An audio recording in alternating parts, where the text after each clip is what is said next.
Hey everyone, this is Sean. I know it's been 3 years since I posted my last update. I thought it was way overdue for me to reach out and update everyone on how I've been. I have some good news and some bad news. After my Nissen Fundoplication with the Hiatal Hernia repair.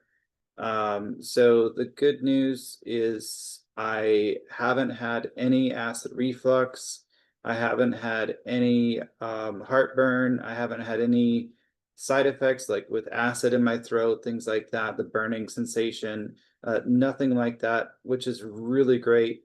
I'm very happy with that. The bad news is that I'm actually I gained all my weight back since my surgery. I'm eating pretty close to the same amount of food that I did before I started the surgery, which is probably why I gained the weight back. But then again, I am starting to gain more weight than I had before my surgery. So at this point in my life, I'm actually weighing more than I ever did. So if you're planning on doing this surgery for the purposes of weight loss, it does actually work for the first few months. And I did get down to about 170 and now I'm back up to 200. So, I mean, if you do a lot of diet and exercise, I'm sure you'll probably be able to maintain that weight. And if you continue eating like a bird, like you do after your surgery, then it's more than likely to happen. But now the only thing is that I'm still dealing with bloating. And it's very easy to get bloated, especially with things that are high in fat content, like steaks and greasy foods and things like that, especially processed foods. For some reason, they don't agree with me anymore. I really have to take medicine to help take care of that. I'll explain the medicine in a moment. But as far as everything else goes, I do have nausea every once in a while, especially like I said, when I have the greasy foods. They don't digest well anymore. I do like greasy foods, but I can't really eat them. Like steak or any fried foods, things like that.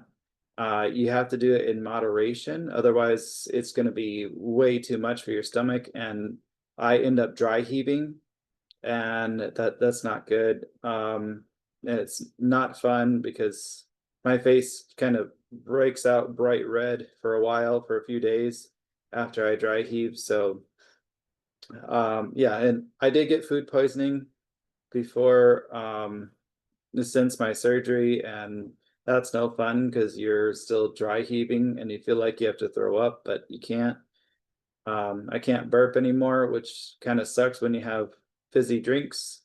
So I try to reduce the amount of carbonation in my drinks by pouring it to another glass and stirring it a little bit to make it almost flat, but a little bit of carbonation. So that way I still get the carbonation I'm craving, but I don't have as much carbonation because that can really bloat you. Of course, salty foods is very bloating to me as well. If I, the thing is, once I get bloated, one thing that has really helped me out, it's kind of been a godsend, is getting IB Guard. IB Guard, it's not, this is not an endorsement or anything, but I've taken IB Guard since probably for over a year now. And I take it after a large meal, or I take it after a greasy meal, and it helps my stomach tolerate that, and I don't end up dry heaving or getting nauseous and things like that. So that is something that you might want to consider if you do have the surgery, is to eat greasy foods in moderation, eat fatty foods in moderation, try to stay with the healthier, less fat foods like chicken, fish, and the healthy fats like avocados and things like that, if you want to make it so that you're not you're not getting your stomach upset all the time. Also, one thing that you want to do is make sure that you um, you check dairy after your surgery, because for some reason after my surgery I figured out after a lot of trial and error that I am actually a bit lactose intolerant now. So if I do have cold dairy like ice cream, things like that, gelato, milk, if I have anything similar to cold dairy, I will get very nauseous and of course have the runs and things like that, just like if you're lactose intolerant. So I've never been lactose intolerant in my life until after the surgery, which is really weird. So yeah, that's one thing that you do want to consider. Make sure that if you do have the surgery, be careful with milk, and if you start getting stomach upset, then I started taking Lactaid. I do take Lactaid anytime I have anything related to dairy. It seems like it's only cold dairy. It might be different for you, but it is something that is worth checking out because otherwise you're going to be miserable like I was. So yeah, it's no fun. But I'm happy. I'm still healthy. I have good blood pressure, things like that. My it didn't affect my overall quality of life. I do, like I said, I do have the problems with bloating, and sometimes the gas, it feels like it's trapped in my chest because I can't burp. And if the gas it seems like it's lighter than the fluids in my stomach, so it feels like it's inside my rib cage and it doesn't want to go down. That really sucks. IB guard does typically help with that a bit, but it's still uncomfortable and it takes a matter of getting used to. A lot of times you'll have to lay on your side in order for the gas to go down and out the other end, of course. So you probably have to do that as well. Um, Ginger, like ginger candies or ginger chews, things like that help settle the stomach. I also have a problem. You probably don't have this problem, but I have a problem with esophageal spasms. Esophageal spasms are where your esophagus closes up randomly and food or water does not pass through.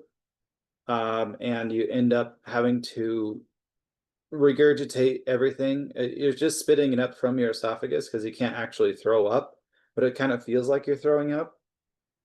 So you got to be careful with that. But I found that if you do feel like a tightness in your chest, like right up here, it's not a heart issue. It's just the fact that your esophagus has closed up.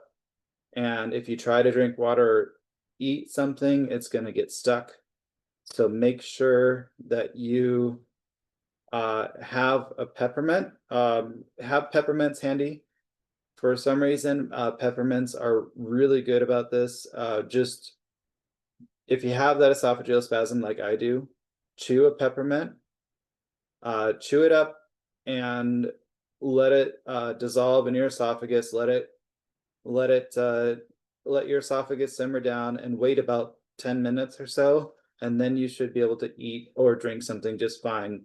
So most people with my condition probably haven't had the surgery that I did, so I have a combination of things. You might be the same way, I'm not sure, but I just thought I'd throw it out there just because I thought it's a helpful tidbit.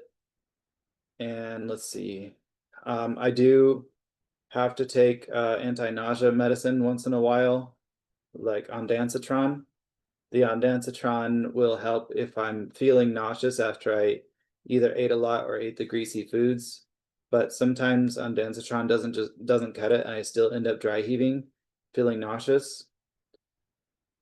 Oh, that reminds me also the fact that my stomach doesn't regulate very well anymore, and I have to have some form of caffeine at the beginning of the day in order to have regular bowel movements.